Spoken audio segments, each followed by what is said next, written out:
That'll be great. I'm going to keep muting because this is always when my dog finds her stainless bowl and starts making noise.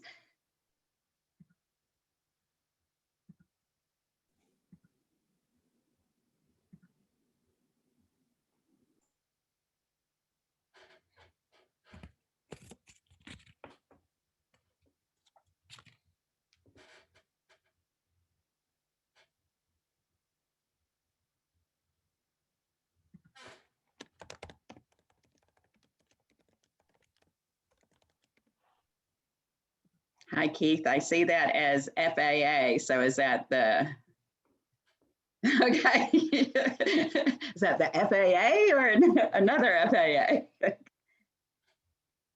Hey, great. Great to have you here this morning. Interior design. I love to see what everybody does. And we are going to do networking again afterwards for those of you that are interested. All right, so we are live on Facebook now. And just really quick before we get started, I wanted to let everybody know that this is being recorded and you will receive the link once we get it uploaded to our YouTube channel. And if there's any slides or anything that Dewaynna wants to share, those will be attached in the email as well. So you will get everything. You won't miss it. You won't miss anything. We promise. Thank you so much. Right. Oh, hi, Jane. So good morning, everyone. So happy all of you are here today. My name is Tracy Irby, and I am the director at TWU, Center for Women Entrepreneurs. We also have online Donna Lisa Stinyard. She is our program director. I know there's Brielle. We have our student worker here as well with us today. So we're so happy everyone is here and that you had the opportunity to network before this, and you'll be able to afterwards as well if you are interested in that. So for those of you that are new, we welcome you. The Center for Women Entrepreneurs was funded in 2015 by the state legislature just to help promote women entrepreneurs anywhere in the state of Texas. So we do that through small business advising, funding, networking events like this, professional development and training as well. The Center for Women Entrepreneurs is part of TWU's Jane Nelson Institute for Women's Leadership. The JNIWL is dedicated to preparing women to take on successful roles in business and public service to ensure women have the education to establish careers as successful C-suite executives, the skills for building entrepreneurial businesses, and the framework needed to run for public office. So again, welcome everyone. We're so happy you're here. I'm going to go ahead and get us started with our speaker this morning. Dewaynna Horn, Ph.D., serves as Associate Dean, Associate Professor of Management at Texas Women's University, TWU, in the College of Business, where she teaches graduate management courses. She holds a Ph.D. in management from Jackson State University, an MBA from Millsaps College, and a BS in business administration from Belhaven University. She was previously on faculty in the College of Business at Prairie View A&M University. She worked in management roles in banking financial services industry for 14 years. Her research interests include organizational citizenship behavior, leadership, teams, positive job attitudes, well-being, and e-commerce success. Her research appears in several academic journals, and she has presented her work at national and international conferences. To bridge the gap between theory and practice and to stay current in industry, Dr. Horn coaches women leaders and business owners on the same topics of her research and collaborates with several women-focused business organizations in Houston. So we are so happy to have Dr. Dewaynna Horn with us today. And while we're presenting, if people have any questions, you can send those to Donna Lisa Stinyard in the chat. So Dewaynna, welcome. Good morning, everyone. So glad to be here. Thanks for that introduction, Tracy. And Donna Lisa, thanks for organizing this. I am so happy to be here with all you business owners and entrepreneurs this morning. I'm always happy to work with the Center for Women Entrepreneurs, and it's a mutual relationship, and I'm very happy for that. When asked to speak to you all this morning, Donna Lisa acknowledged that there would be a variety of business owners at different stages. So we wanted the talk to be relevant to any business owner, whether you're just starting up or whether you're growing or whether you have a very mature business.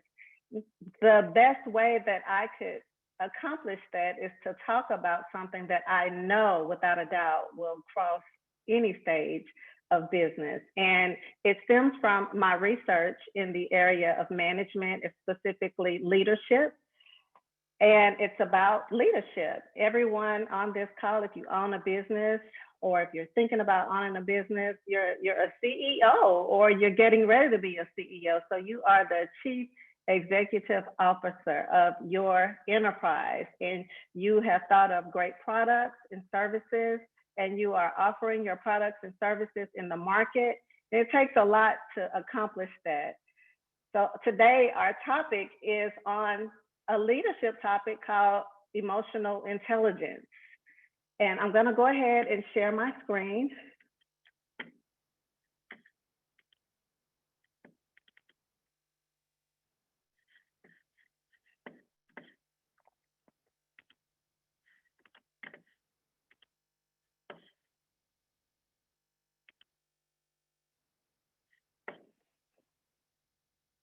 Okay, so the first thing about emotional intelligence, if your emotional abilities aren't in hand, if you don't have self-awareness, if you are not able to manage your distressing emotions, if you can't have empathy and have effective relationships, then no matter how smart you are not going to get very far.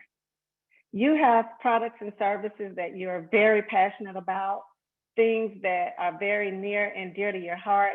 You've scanned the market to address the needs in our society and in our businesses, and you have what it takes. You have the high IQ needed to do whatever you're doing, but if you don't have emotional intelligence, you're gonna reach a dead end at some point.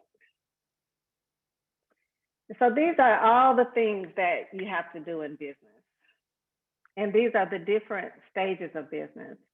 So some of you are at the stage where you are planning to have a business and you are researching the market and doing your market analysis, writing business plans and calculating startup costs and all the things that it takes to start a business. Some of you have already launched your business. So you have your location, you have your business structure, your name, you've gotten your licenses, your bank accounts, your insurance. And then some of you are actively managing businesses that have been running for years. So you're managing your finances, you've come to grips with hiring and managing diverse employees, even employees with disabilities. You're paying taxes and you're staying legally compliant. You have your marketing and sales going, all those things. And then some of you are aggressively trying to grow your business and get more funding and expand to new locations. Some of you may be trying to merge and acquire new businesses. If you look at all of these things on the screen, regardless of what stage of business you're in, the common theme that runs across all these functions, all these tasks that you have to do to stay relevant, to compete in whatever industry you're in, you are working with people to do all of these tasks. I don't think there's one thing on this screen where you don't have to work with and through other people as a leader. So as a leader, that's what you're doing. You're working with and through other people in order to influence people and to acquire the resources in order to compete effectively in the market and to offer your products and services. In order to do all of those things, you need emotional intelligence. And the definition of emotional intelligence is the capacity to be aware of, control, and express one's emotions, and to handle interpersonal relationships. You have to do that for yourself, and you have to do that for others. So you have to recognize, understand, and manage your own emotions. And then you have to recognize, understand, and influence the emotions of others. Have you ever said something to someone in a business transaction that you wish you could immediately take back because you know that it wasn't the right thing to say at the time? Have you ever presented yourself in a way to where instead of the passion for your products or services coming to bear, the passion for whatever emotion you had at the time overrode everything you've been working for? Have you ever been in situations, networking situations, where you just don't think you cut the mustard and you don't think that you met the goals that you set out to meet in attending a particular function?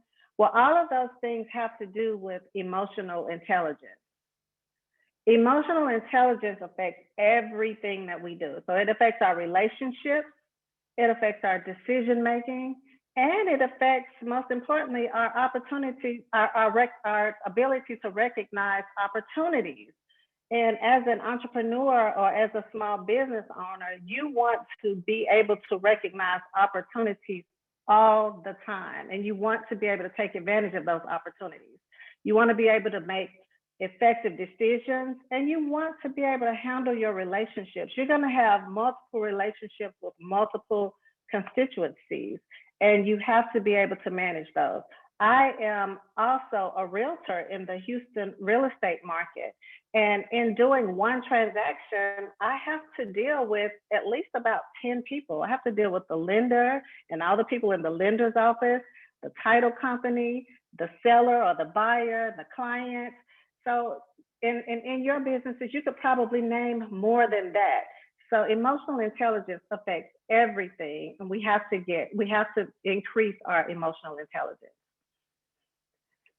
Some things to consider about emotional intelligence: it's not about being nice. It's not simply about being a pushover and not handling issues as they come. It's not about letting people. There. It's not about letting people run over you. It's not about being passive. You can, when having high emotional intelligence, you can still be aggressive and assertive and all the things that you need at some point in time to be a business owner. But it's about doing it in the right way and carefully selecting your thoughts and carefully managing your emotions. Emotional intelligence is not about personality. The two are, research has shown that the two are not connected. Your personality is pretty much stable throughout life. What you have is what you have, really, with your personality. You can try to improve in certain situations, but overall, your personality is going to be the same. There's not much you can do to change it. Research has also shown that there is no correlation between emotional intelligence and IQ. You can be the smartest chip on the block, but if you don't have emotional intelligence, you're going to be knocked off the block. And your IQ was pretty much set when you were younger. If you're smart, you're smart. There's no way you can really get smarter. As a matter of fact, throughout life, as we get older, sometimes our IQ starts to diminish due to different reasons. But your emotional intelligence is different from your IQ, and your emotional intelligence is something that you can increase just by managing your emotions. And emotions affect everything you do. Research shows that there are about 400 emotions that we have. Can you believe that? There are about 400 emotions that we have and that we cycle through daily, weekly, monthly. With emotional intelligence, there are 5 components, 5 areas to look at and to consider when you are trying to figure out how to increase your emotional intelligence. And those areas are self-awareness, self-regulation, motivation, empathy, and social skills. I'm going to go through each one of those and give you some things to think about in each of those areas.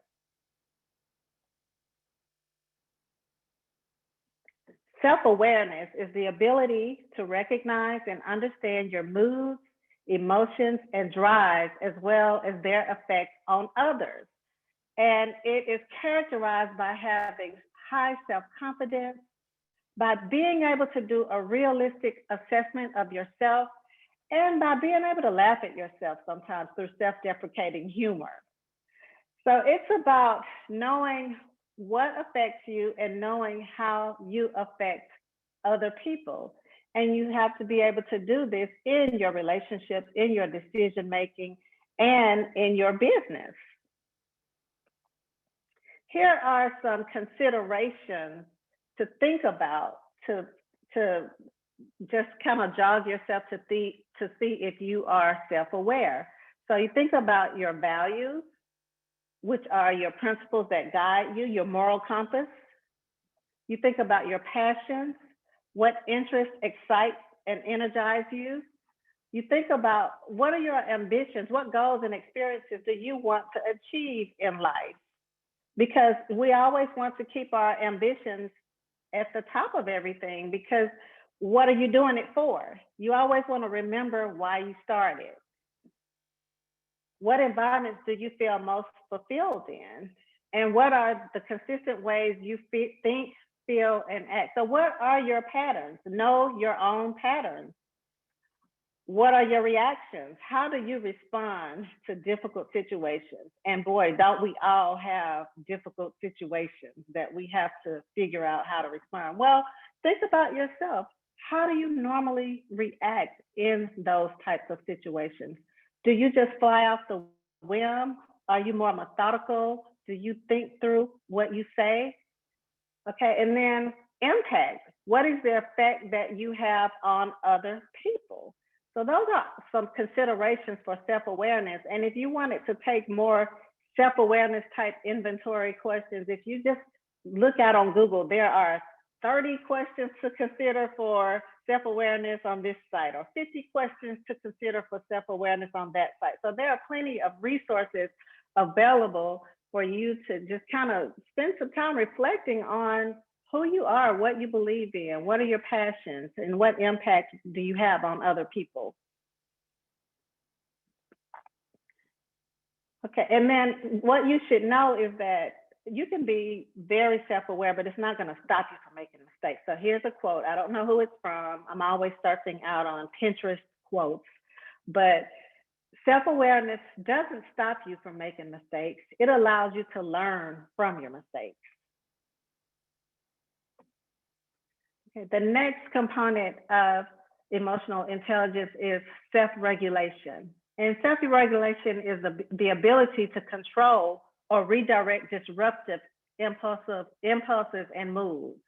It's the propensity to suspend judgment, to think before acting. And it's characterized by trustworthiness and integrity and your level of comfort with ambiguity and your willingness and openness to change.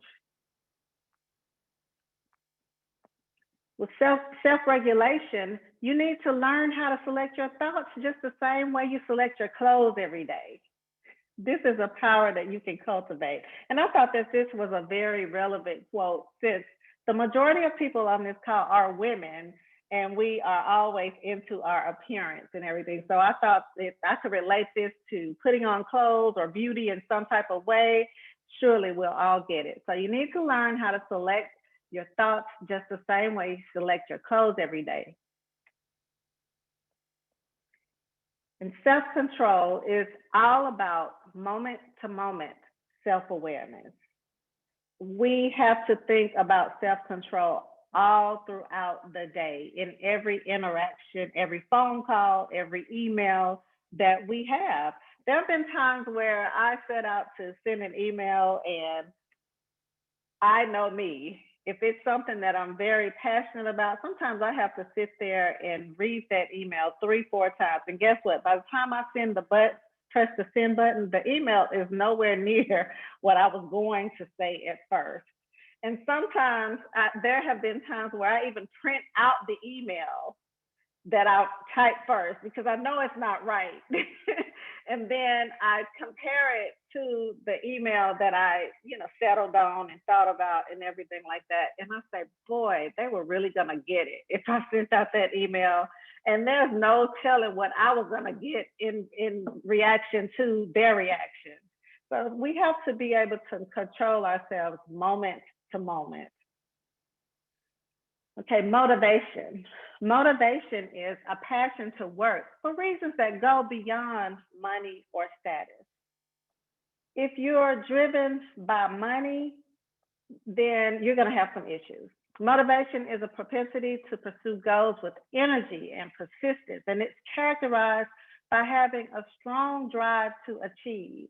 It's characterized by having optimism, even in the face of failure, and by having organizational commitment. So that second point, optimism, even in the face of failure, we're all gonna fail. We're all not gonna have our best days, but we have to be able to push through and keep moving forward despite that, because better days will come if we keep moving forward. So don't get trumped on one day or one bad transaction or one bad business venture. You keep that optimism because it's going to fuel your passion, and keep going even in the face of failure. And know that success isn't overnight. It's when every day you get a little better than before, it all adds up. Here's another quote by Marva Collins. Success doesn't come to you, you go get it. And I hope that many of you can relate to that. Okay, another very important part of empathy, and the research shows that women score higher on empathy than men. So empathy is the ability to understand the emotional makeup of other people. It's skill in treating people according to their emotional reactions. It's being able to put yourself in someone else's shoes and see things from someone else's perspective. It's characterized by having expertise in building and retaining talent, and then having cross-cultural sensitivities. So being able to be diverse and inclusive and mindful of equity issues is a part of it. And service to clients and to customers. Let me tell you, if you want people to buy your products and services, you have to be able to understand how they feel and what they're going through and some of the problems that they're experiencing. There's no way you can meet unmet needs in our society if you are not paying attention to what people need and what people want. When you show deep empathy towards others, their defensive energy goes down and positive energy replaces it. That's when you can get more creative in solving problems. And that's by Steve Covey. And here's a poem about empathy. Let me hold the door for you. I may have never walked a mile in your shoes, but I can see that your soles are worn and your strength is torn under the weight of a story I have never lived before. So let me hold the door for you. After all you've walked through, it's the least I can do. And that's how you have to feel about people when you interact with them. You have to be able to practice active listening to really try to absorb what this person is saying and how this person is feeling, to see what you can do or say to make a difference, and to show that person that you care and that you get it and that you see their perspective. Okay, another component of emotional intelligence is social skills, and it's the proficiency in managing relationships and building networks. It's the ability to find common ground and build rapport. It's characterized by having effectiveness in leading change and also persuasiveness and expertise in building and leading teams. And we talk about, interpersonal skills and social skills all the time.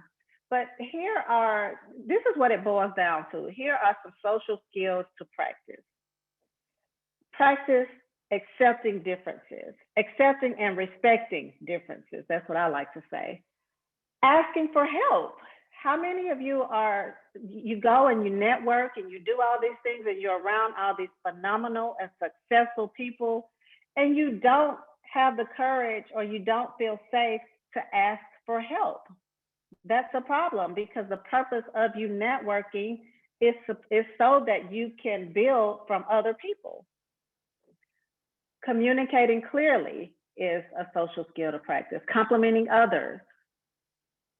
It goes a long way when you compliment others. That makes people feel just as good as when you say their name. How many of you love it when people can say and master your name and act like they really, really know you? Okay, disagreeing politely, encouraging others, following directions, listening actively. So that listening actively works hand in hand with empathy, okay? Doing your fair share when you're in teams, so participating equally. Resolving conflicts in a timely manner and in an effective manner. Sharing your materials. Staying on task. Taking turns. So you need to be trying to give others a chance to exhibit and demonstrate their talents in everything too. You can't be the one to be on stage all the time. Taking risk. And we know that being in business is all about taking risk and trying to acquire those resources that we need to run our businesses. Using quiet voices and waiting patiently. So all of these, if you think about all of these in your daily reactions, these are things that add up to you having great social skills. So the bottom line of it is to be most effective in leading and in truly helping others and in meeting unmet needs in our society. We need to understand people and their specific challenges and relate to their feelings and their emotional states. We need to form and confirm our thoughts about their perspectives. And we need to be open to hearing and seeing what other people have to say and how they feel. And that's the true essence of emotional intelligence. So here are some ways to boost your emotional intelligence. And you will find all types of tips and tricks on the internet for boosting your emotional intelligence. But I decided to stick with the physical, because when you're talking about managing your emotions and 400 and something emotions that we cycle through daily, you know what? You have to be healthy and rested up in order to accomplish that. So that's why I decided to stick with some health types of tips. The first thing that you can do, though, is you can test yourself on emotional intelligence. There are all types of questionnaires and inventories out on the internet to help to allow you to test your emotional intelligence for free. And then the next thing that you need to do is keep your stress under control. Stress and emotions run hand in hand. One of the things that I like to say is, sometimes we just need to do something as simple as cultivating an attitude for gratitude and thinking about what's good instead of always being preoccupied with what's bad in our lives on a daily basis. We need to exercise. Exercise helps us to keep our bodies moving. It helps us to cycle through those emotions that we're going to be feeling every day. And there's something called a sleep hygiene. We need to clean up our sleep hygiene. And what that means is we need to get to bed early. We need to sleep for the recommended minimum amount of hours. We need to stop taking things to make us sleep, like sleep aids, melatonin, and all these prescription medicines. And, I cannot believe I'm saying this, but even wine, like we need to be mindful of how we use wine to help us go to sleep and relax. We need to cut those things off well before our bedtime so that they won't interfere with our sleep pattern. And research has shown that all of these things interfere with our sleep patterns, and then it's a compounding effect. You go days without really getting sleepy. Your sleep pattern is messed up because things like melatonin, they kind of alter the way you sleep. They're trying to bring out a natural thing that's already in your body, but it's still not natural, and it's altering how we sleep. So clean up your sleep hygiene. And then the other thing is to decrease caffeine intake. Studies show that you should decrease caffeine intake. It takes 6 hours for the caffeine to soak into your body and have its real effect. So we need to cut that off early in the day, or it's going to mess up with our sleep pattern and with our stress levels. So those are some ways to boost emotional intelligence on the wellness end of the spectrum. So if you go out there, but there'll be some more tips just to tell you how to handle difficult conversations, how to deal with conflict, and those types of advices. Okay, so that concludes my presentation on emotional intelligence. And now we can talk more about it. I wanted to try to cut it off in time for us to have a conversation about it, to see how this plays out in your environment, and to see what questions you have, or what comments you have, or what experiences you want to share about emotional intelligence.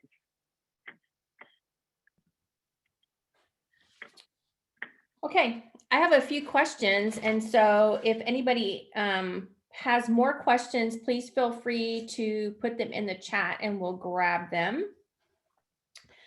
Ari, and I apologize if I say your name wrong. What tools do you use to remain positive and forward thinking while leading others, while dealing with a lot of change yourself? Well, the one thing that I try to do is I try to practice emotional intelligence and stay aware of who I am and what makes me tick, and the effect that I have on other people. And I try to put myself in other people's shoes to see things from their perspective. I'm not always going to see it. And sometimes it takes listening and asking questions. When someone comes to you with a problem, listen first.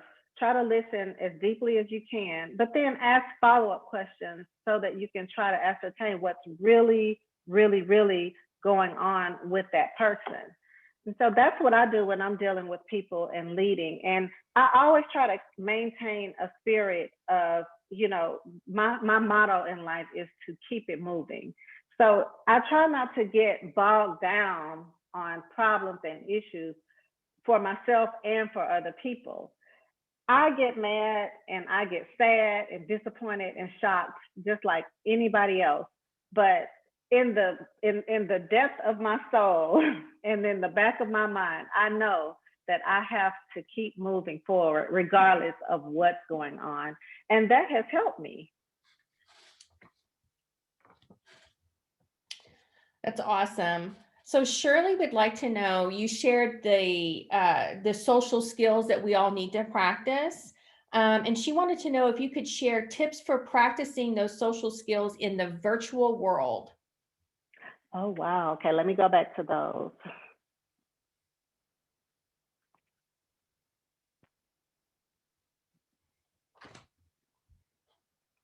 We've all been experiencing that. Okay. All right, so let me look at some of these and see which one. Asking for help is a big one, especially in this virtual world. We are all in silos. We are not interacting the way that we've always been interacting. We are not in networking context, face-to-face networking context. So we're kind of losing that people touch and being able to have access to people to get the resources that we need. But we still need resources, right? We still have to work on our resource acquisitions to be able to build, to get the things that we need for our businesses and for our work. So one thing that I have had to do is I've had to be much more personal, much more aggressive and deliberate about reaching out to people and asking for Zoom meetings, one-on-one Zoom meetings, or phone calls, and things that would help me to just keep my networking activities going, and to ask for the help that I need, and to see how I can help other people. So that's one thing. And then another thing is in resolving conflicts. That was one of the things that was listed on the social skills. So in resolving conflicts, sometimes you're just never going to do it through email. And we're in this virtual environment. We're not going to see the people that we need to resolve conflicts with. So the best thing to do sometimes is to pick up the phone or schedule a Zoom call and make it, simulate a real face-to-face conversation instead of getting lost in the middle of words, going back and forth through emails and text. So those are 2 tips that I have in the virtual world. I hope that helps. Yeah, I think our tendency too, Dewaynna, is because we're virtually connecting with people, that it's almost like we don't, we get kind of lazy in how we interact with people because we don't have that one-on-one, like, physical presence. So I think it's even more important to really dive into the emotional intelligence virtually, because that's how you're having to connect with that person across a screen. I totally agree. And I also feel that now that we are in this virtual world, as evidenced even by this session that we're in right now, we have access to more people to help us acquire the resources that we need. And we need to take advantage of this virtual world for that reason, and try to keep it going when things go back to normal, whatever normal is. I don't think there's a normal anymore. Right. And I love that you shared your honesty about, when you were writing an email, that, how you first write it, it's very different than how it ends up. And I think it doesn't matter how long you've been alive and how much emotional intelligence that you think you have. We're constantly a work in progress. And we always have those moments that we really need to check ourselves. We've never arrived. Right. And in my email scenario, the fact that I'm writing that email, or what drove me to write that email, is sometimes emotions. Sometimes it's out of necessity, but a lot of times there are a lot of emotions that get you to write that email at that time on that issue. And you have to be aware of that and cipher through that before you send it out. Right. So Jamila, I love this question. She was so spot on. So you mentioned that women tend to have natural levels of empathy. How do you think women can lean into that naturally in the business world that tends to be dominated by energy that often asks us to suppress that energy and dismiss it as being soft? I think that, first of all, we have to, as women, there are all these notions out there about us. And the first thing is to dismiss all those stereotypes, because that's what they are. A lot of them are stereotypes. So we have to stop feeding into those stereotypes. And whether we want to admit it or not, we do feed into a lot of that. Sometimes as a woman, I could be looking at another female manager or another female business owner and judging her exactly by those things that people say about us that are really not true, or that are really, just broad stereotypes about us. So that's the one thing, just to be aware of how we believe and how we play into the stereotypes.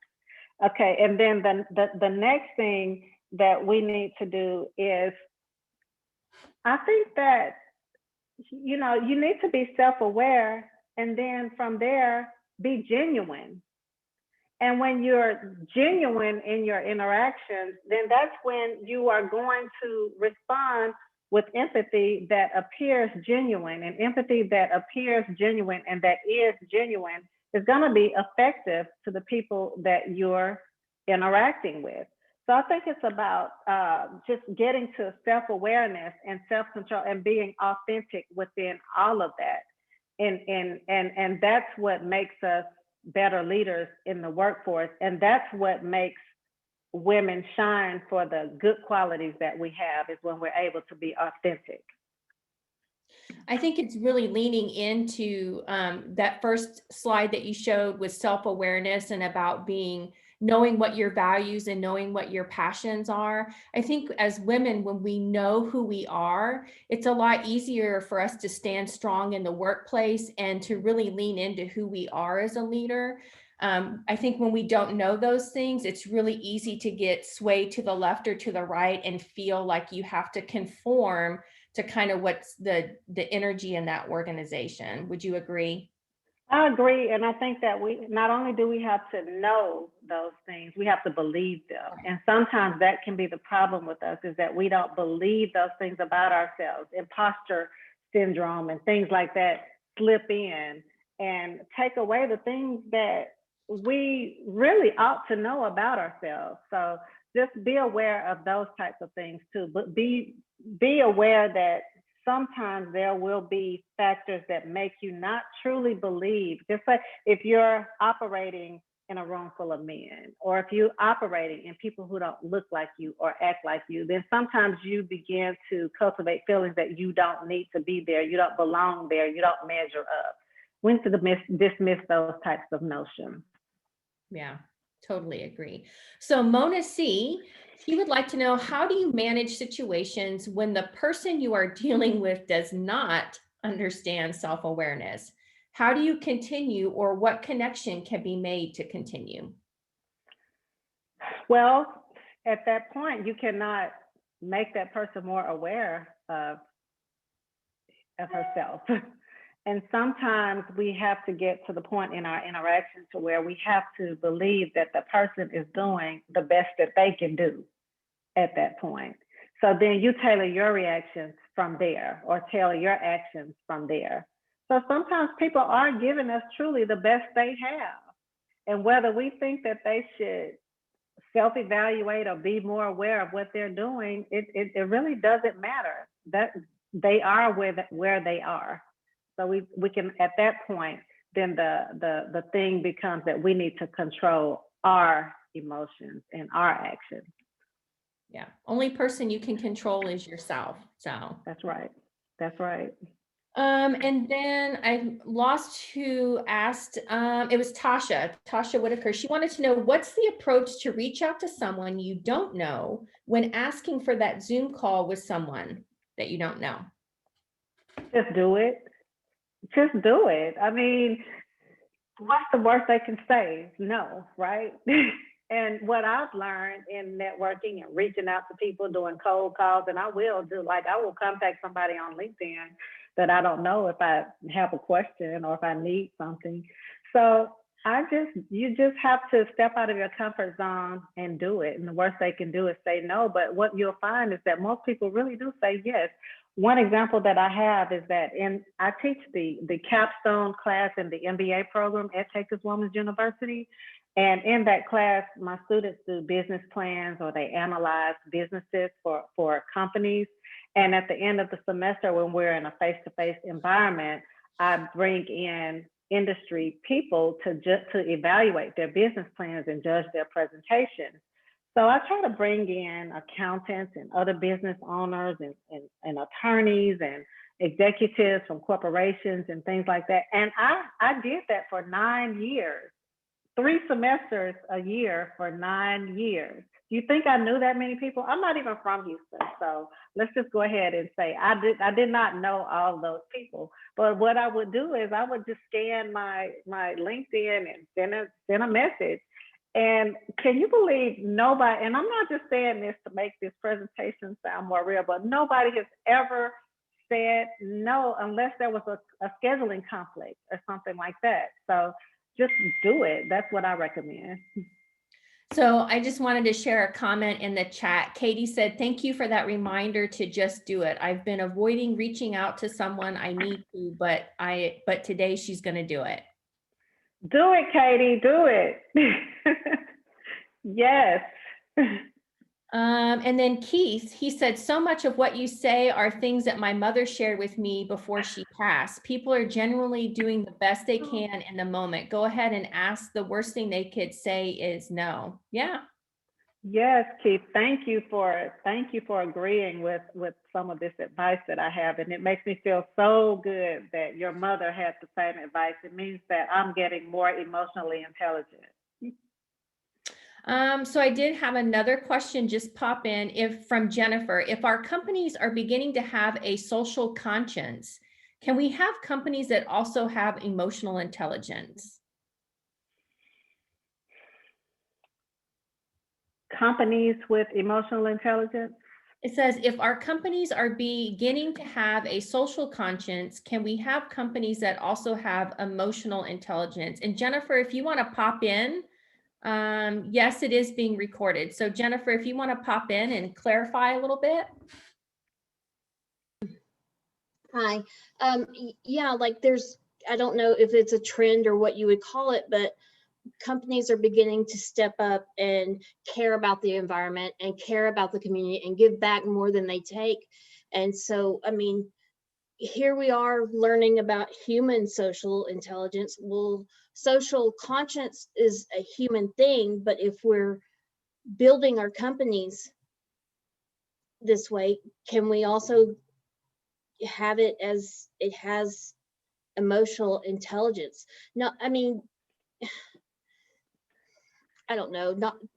Jennifer, I know the direction. I think I understand the direction that you're going in, and I think that you're talking about corporate social responsibility, where companies go above and beyond and practice discretionary responsibility towards the communities in which they operate in order to have a better reputation. Is that along the lines of what you're saying?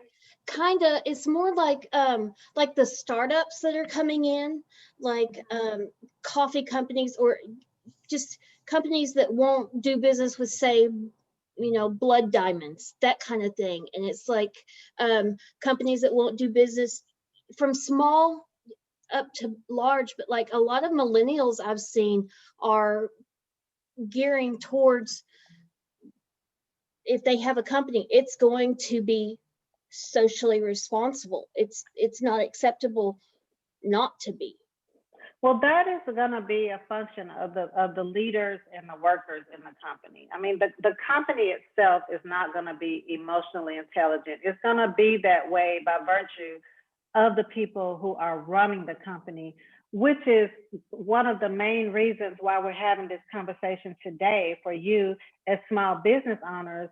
Because if you practice this now in the grassroots of everything that you do now, then the bigger your company gets, the more that is a part of the culture, and those values are espoused in your company operations. And that's how that happens, because the company itself is not going to be emotional intelligence, because the goal of any firm is to make a profit. And that is the first and foremost responsibility of the company. If you don't make a profit, you're not going to survive. So, and then on top of just merely making a profit, then the next responsibility of a business is to operate legally and in compliance with the laws and regulations. And then from there, we start thinking about stuff like ethics and social responsibility and all those things. So it's going to have to be the leaders of the company that start thinking about those higher level thoughts about the company.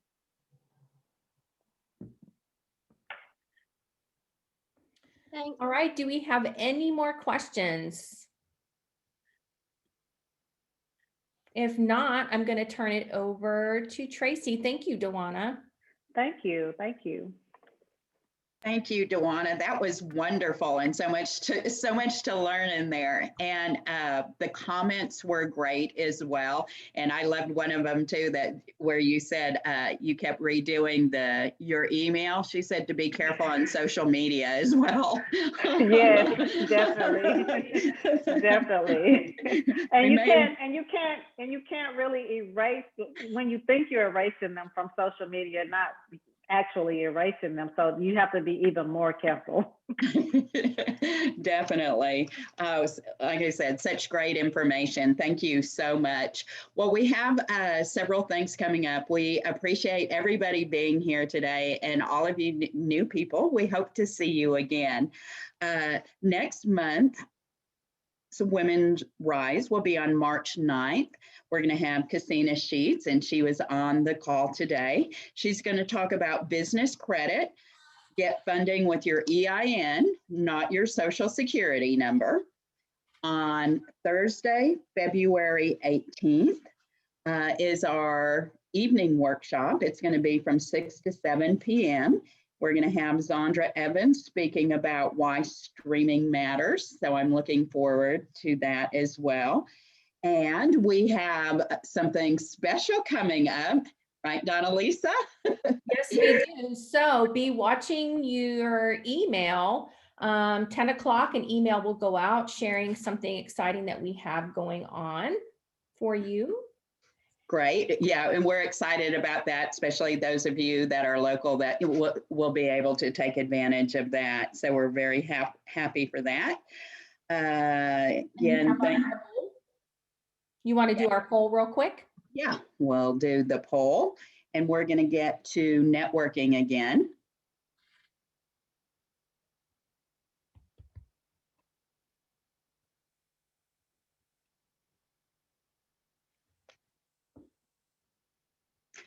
Also want to let you know, those that get our newsletter, next month, it is going to be, rather than coming from the Center for Women Entrepreneurs, it's going to come from the Jane Nelson Institute for Women's Leadership.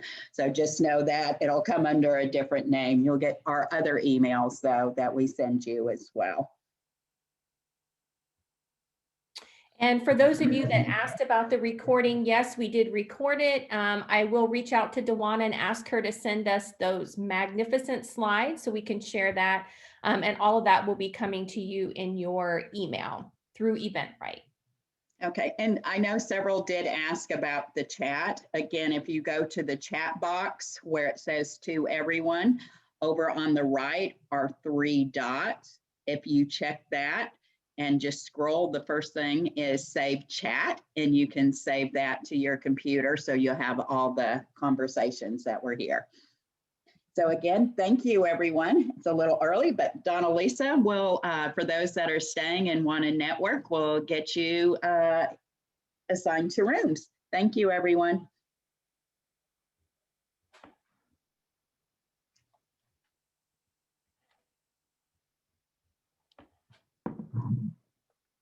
So we'll just give everybody a couple of seconds to pop off here before we do breakouts.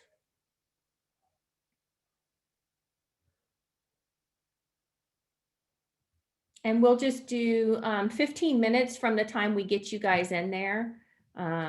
So I'll broadcast in there to let you know what's going on. All right, so I'm going to go ahead and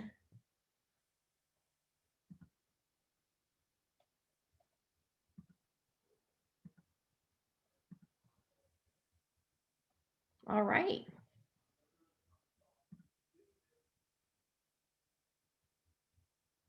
Thank you, Donna Lisa. Mm-hmm.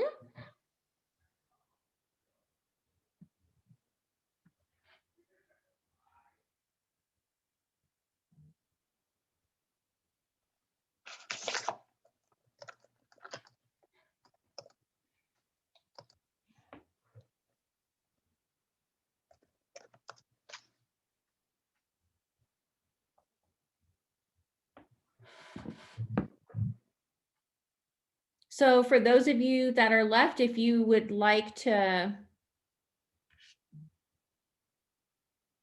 well, you've got the it put everybody in a room. They just haven't left. There you go.